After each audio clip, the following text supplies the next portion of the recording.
വണ്ടിപ്പെരിയാർ അറണക്കൽ എസ്റ്റേറ്റിൽ സ്വകാര്യ ഏലത്തോട്ടത്തിൽ ജോലി ചെയ്തുകൊണ്ടിരിക്കുന്നതിനിടയിൽ ഒരാൾ കുഴഞ്ഞു വീണ് മരിച്ചു. വണ്ടിപ്പെരിയാർ കുരിശുമല പുതുവൽ സ്വദേശി പെരുമാൾ 54 മരിച്ചത്. റെയിൻബോ ന്യൂസ് വാർത്തകൾ നിങ്ങൾക്കായി അവതരിപ്പിക്കുന്നത് ഈസി സ്റ്റോറിന്റെ പുതിയ ഷോറൂമിലേക്ക് സ്വാഗതം.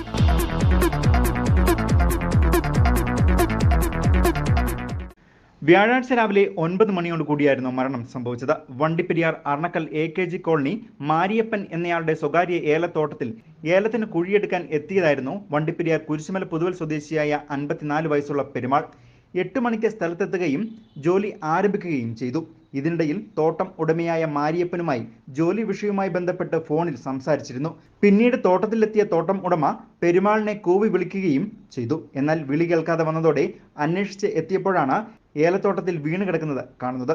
പിന്നീട് നാട്ടുകാരുടെ സഹായത്തോടെ അറണക്കൽ AVT ഗ്രൂപ്പ് ആശുപത്രിയിൽ എത്തിച്ചുവെങ്കിലും മരണം സംഭവിച്ചിരുന്നു. തുടർന്ന് മൃതദേഹം വണ്ടിപ്പെരിയാർ പ്രാഥമിക ആരോഗ്യ കേന്ദ്രത്തിൽ എത്തിക്കുകയായിരുന്നു. പോസ്റ്റ്മോർട്ടം നടപടികൾക്ക് ശേഷം മൃതദേഹം ബന്ധുക്കൾക്ക് വിട്ടുനൽകും. ഭാര്യ വസന്ത, മക്കൾ ദേവി, സരിത എന്നിവർ. News bureau, Vandiperiyar.